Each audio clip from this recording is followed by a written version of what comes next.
எல்லாம் சின்ன பட்ஜெட்டில் தான் கேட்குதுங்க. வர்றதுங்கெல்லாம் பட்ஜெட் கம்மியாக இருக்குதுங்க. அது வேணால் ஓட்டலாம்.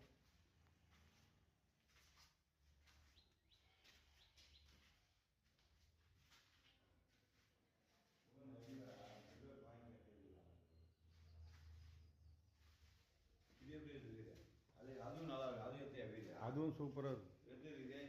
அது எலிமினேஷன் மட்டும் எடுத்துக்கிறேன், அது போதும். நல்லா தான் இருக்குது.